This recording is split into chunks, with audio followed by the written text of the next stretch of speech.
Ito ang Istorya Pinas. Bakit ba hanggang ngayon ay hindi pa rin nahuhuli si Pastor Apollo Quiboloy? Ayon pa sa latest live ni Engineer Toto Causing na di umano nagparade ang mismong tauhan ni Quiboloy sa kanyang bahay para di umano mahuli na si Pastor Quiboloy. Ngunit pinamerenda lang nito ang mga tauhan ng NBI. Oh my God! Grabe to. Naging wanted na si Pastor Apollo Quiboloy sa Pilipinas at may reward na 10 million pesos sa kung sino ang makakapagbigay ng impormasyon sa pinagtataguan ni Quiboloy. Ngunit nagbigay naman ng counter na pabuya ang di umano mga miyembro ng QGC na magbibigay ito ng 20 million pesos sa kung sino ang makakapagturo at makapagbigay ng impormasyon kung sino ang nagdonate ng 10 million pesos para sa reward ni Quiboloy. Oh my God, grabe to. Ito na ba talaga ang ating bayan?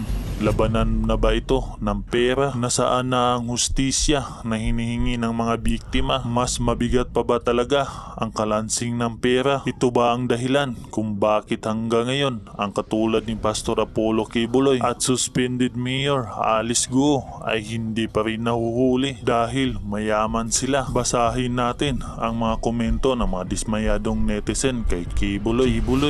Humarap ka kung wala kang kasalanan. Humarap ka, hindi puro alibay. Lumang tugtugi na yan. Kaya ka nagtatago dahil alam mong may ginagawa kang kasalanan. Ikaw yung number 1, may kasalanan. Kaya ka nagtatago. Huwag mong gagamitin ang Panginoon at pinagkakitaan mo pa. Kahit anong gawin mong pagtatago, Kibs, mahanap ka din. Kaya kung ako sa'yo, lumabas ka na at sumisikip na ang mundo mo. Kung sino-sino na dinadamay mo sa mga kasalanan na ikaw lang ang nagpapasara at may kakagawan. Ang daming drama ni Kibs para ma-justify yung pagtatago niya. Kung wala kang kasalanan, i-prove mo sa korte. High pride ka masyado kung totoo ka na son of God. Marunong ka magpakumbaba gaya ni Jesus Christ. Kung simple lang at wala kang kasalanan, harapin mo at huwag kang duwag. Basta tama ka, bakit ka takot kung wala kang tinatago? Ito nga yan ang sinasabi ko lagi. Pagdating naman kay Alice Guo, hindi nila mahuli. Pagdating kay Bantag, hindi nila mahuli. Pagdating kay Quiboloy, lalong hindi nila mahuli. Pero mo, saan ka makakita? Nag-grade sila. 4 na lugar. Sa Kingdom, sa Tamayong, sa Samal Island, at saka sa Sarangani. Tag-iisang batalyon ang pinadala nila. Ang sabi ko kanina, pwedeng pumasok sa pribadong lugar ang mga pulis kung meron silang personal na alam na nandun ang kanilang arestuhin. Hindi po sapat ang alias warrant of arrest. So ngayon, yung katotohanan na nag-raid kayo ng 4 na lugar ay ibig sabihin, hindi nyo alam kung saan sa 4. Kung hindi nyo alam saan sa 4, ibig sabihin, wala kayong personal na alam kung saan si Quiboloy. That makes you liable. Lahat na nag-participate at nag-utos nun ay tanggalin sa PNP sa paglabag sa tinatawag na probable cause doctrine. Kasi pag wala kang search warrant, pwede yan pumasok basta may probable cause to believe that the man that you are going to arrest is inside that particular place, and that measure of probable cause must be based on the actual eyewitness. Personal na alam nyo, nandun nakita nyo. Ay, saan ba kayo nag-aaral ng law school? Hindi ko naman minamaliit yung law school nyo kung saan kayo nag-aaral. Mga polis din, alam ko may mga abogado yan. Saan ba kayo nag-aaral ng law school? Para kayong si Harry Roque, nagtapos sa UP, maraming palpak. Ay, nako. Alam mo kung bakit malupit ako? Siguro maraming tataka kung bakit ako walang takot na magbabanggit ng pangalan. Kagaya niyong naglalapastangan na mga maling desisyon ng korte dyan sa Pasay sa RTC Branch 118, si kay Judge Rowena Nievestan at saka sa isa pa sa Branch 44 ng Metropolitan Trial Court ng Pasay na si Judge Kirk Aninion. Ay matapang ako magsalita at kasi may pundasyon ako. May ipapakita ako, may isasampal ako na mali nila. Na klaro pagkakabali na kahit sinong grade 1 na abogado ay alam na mali. Pero ginawa pa ninyo. At nakarating na po tayo sa punto, sa level na ito, na ang lahat halos na opisyal ay magnanakaw. Nakaw dito, nakaw doon. Kaya we are already in the exceedingly disgusting times of our lives. And exceedingly disgusting problems demand exceedingly disgusting solutions. Ganun lang mango yan. Ngayon, napansin ko, ako lamang ang kaisa-isang vlogger na gumagawa ng ganun. Well, I have to accept this sacrifice. Pwede ko sabihin ulitin ko yung sinabi ni Ninoy Aquino, the Filipino is worth dying for. Pag hindi ako magsalita ng ganung kalupit, tuloy-tuloy ang drama ng Dakawan. Nais ko lang ulitin, ito si Karamat, gusto pa maging PNP chief. Ha? Galit na galit si Bato sa iyo. Galit na galit din si Bato kay General Ricardo de Leon. Sino si Ricardo de Leon? Siya atang in-appoint ngayon na parang intelligence chief ni Marcos. At sino si Ricardo de Leon? Siya po ang pinakamagaling na naging presidente ng Mindanao State University, kung saan ako gumraduate. Kami na mga alumni ng Mindanao State University ay kinikilala namin ang galing at ang katapatan sa trabaho at hindi nagpapayaban na naging presidente ng Mindanao State University. Itong si Ricardo de Leon. Tapos, ang kinagalit, yung feeling na tinraidor si Bato ni General Ricardo de Leon ay sapagkat si Bato, bago siya naging PMR, nag-aral pa sa Mindanao State University Marawi at kumuha ng kurso na Bachelor of Science in Public Administration. Hindi siya nakagraduate doon, nakapasa siya sa PMA, lumipat siya sa PMA. Yan po yung kwento ni Bato. At ang isa pa dyan, may nagtatraidor sa kanya si Congressman Elizalde Co. Kasama dyan si Speaker Martin Romualdez. Kaya yan ang ginagawa. Nakita ninyo, ang lahat ng mga nasa puder natin ngayon, lahat manipulative. Lahat diskarte. Saan ka makakita ng pamahalaan ni diskarte lahat? Ito diskarte ni, saan ka ni Romualdez? Ginawang legal. Ginawang batas na may bibigay ng ayuda. Anong ibig sabihin yan? Ginagawa mong tamad ng tao. Pero ang pakay nyo ginagawa nyo legal, ang pera na ginagamit nyo pambili ng buto.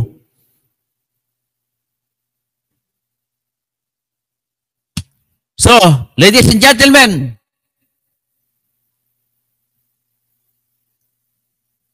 sabi ng misis ko, pambili ng buto. Bisaya kasi ako pasensya na. Ay, nako. Ito na lang. Amy, handa mo sarili mo. Maghanda na kami ng kaso laban sa iyo. At lahat, ina-announce ko, lahat ng mga relita sa Metro Manila. Manila City, sa Pasig City, sa Pasig City, sa Marikina City, sa Antipolo City, sa Taguig City. Alam ko marami. Lalo pa dyan sa Western Bikutan na mga kaibigan ko. Sa Pateros, sa Makati, lalo na marami dyan. Sa Valenzuela, Malabon, Nabutas. Tinatawagan ko po kayo na nakikinig sa akin. I-email niyo po ako sa totokausik@yahoo.com. Magsasagawa tayo ng organisasyon, pwersa ng mahirap. At sasali tayong lahat sa 2025 election, lahat kayo tumakbo, may mayor tayong kandidato, bawat bayan, bawat lungsod, may vice mayor, mayroong mga konsyal, ipakita natin ang lakas ng mahihirap laban sa mga nang-api na mga taong yan, na sila na lang paulit-ulit ang mga nangungulo, sila ay mga dinastiya na dapat kilitin na ang kanilang mga ulo. There is no other way. It is now the time. Kung hindi tayo gagalaw ngayon, wala nang ibang panahon. Organize natin. Partido Timawa. i-organize natin puwersa ng mahirap. That's the only way para mabago natin ang lungsod natin. Para mabago ang ating mga kaginipunan, ang tanging paraan ay dapat makakakuha tayo ng kapangyarihan na pampolitika. Yan ang natutunan ko kay Attorney Insurrecto na aming presidente hindi president, chairman sa Bunyog Party List. At ang presidente namin si Rinaldo Guillermo. Yan po ang pangarap ng Bunyog na magbibigyan ng lakas ng loob ang lahat ng mga mahirap. Kaya ako naman, sa personal kong kapasidad, organize natin, magpo-provide ako, gagawa ako ng mga training. Lahat ng mga tao, ng mga member na bawat lungsod at bawat barangay sa Metro Manila ay tuturuan ko sila na magiging paralegal para hindi na kailangan magkaroon ng abogado at alam nila gagawin kung ano man may mga problema sa bawat sitwasyon. Kung mayroong mga demolition, alam na nilang gagawin. Kaya yan po ang aking pakay. Magbubuo po ako ng isang grupo ng mga tao na tuturuan ko kung paano gumawa ng mga reklamo. Yan na lang ang tanging paraan. Kasi hindi naman ako lisensyado, hindi na ako pwede maging pumasok sa korte. Tuturo na lang ako sa mga tao. Total, bawat tao, may karapatan naman, pwede sila makapagsampa ng tao sa kanila-kanyang pangalan. That's the only way for me to amplify what could I do for this country called the Philippines. At isasara ko na itong programa ko sa ngayon sa pamamagitan ng pagkanta. May pugong silang, may pugo ng buhay, pugong bansa, pugong galaw, sa pugong lipunan, nagpupugo ang lahat, tungo sa pagpugo, at ating ipugo, pugong Pilipinas. Yan, BBM. Sabi niya, from now on, pugos and band. Patunayan mo kung band. Iba mo lang ang pangalan eh. Sige, pugo, bawal na. Ang IGL, okay na. Kasi hindi naman ito pugo. Ano yung IGL? Internet Gaming License. Ay, nako. Bago maging pugo yan, nag-umpisa muna yan sa offshore gaming lang sa mga casino natin. Natandaan nyo ba yung hinuli mahigit 1,000 na mga Chinese doon sa Angeles at nagresulta ito sa pagbibigay ng pera kay Argosino. So, saka yung mga dalawang immigration agent, commissioner, na nagsintensya na sa ngayon. Kasama kanyang kaibigan ko, si Wally Sambero, na siyang namigay ng 50 million. At tapos, ang gusto mangyari ng Sandigan Bayan, biro mo, tingnan mo Sandigan Bayan at tingnan mong ombudsman.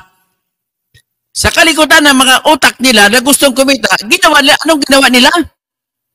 Sa batas po kasi, pag sampa ng kaso na plunder, dapat 50 million. Alam mo ginagawa nila? Ang 50 million na pera na binigay ni Wally Sambero, kinuna nila 1,000. Tapos hinampa na kaso. Sabihin nila, Sir, Your Honor, hindi po pwede plunder. Bakit? Hindi pwede. Kasi 49,999,000 lamang. Ninakaw pa niya, sinuitek pa yung 1,000. Kita mo, dinidemonstrate ko na sa inyo kung gaano kasama yung ating bansa.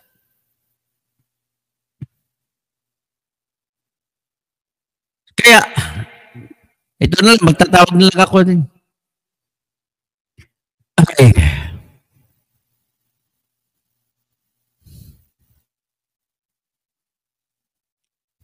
Ang dami-dami, no? Hindi ko kaya basahin siguro lahat. Pasensya lang kung hindi ko mabasa inyong pangalan. Ay.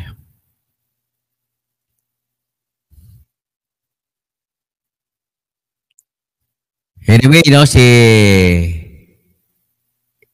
maraming pangalan, no? Si Jose Habonete, si Loloterio, Irene. Okay, Irene, mag-usap tayo, tatawagan kita.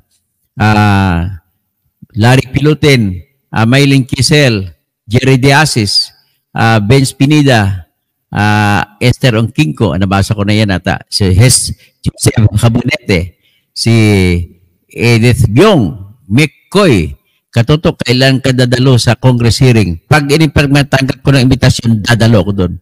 Vince Pineda, good evening po, Dr. Attorney Engineer Senator Toto Bunyog Kausing. Present po ako sa live nyo now. Good evening.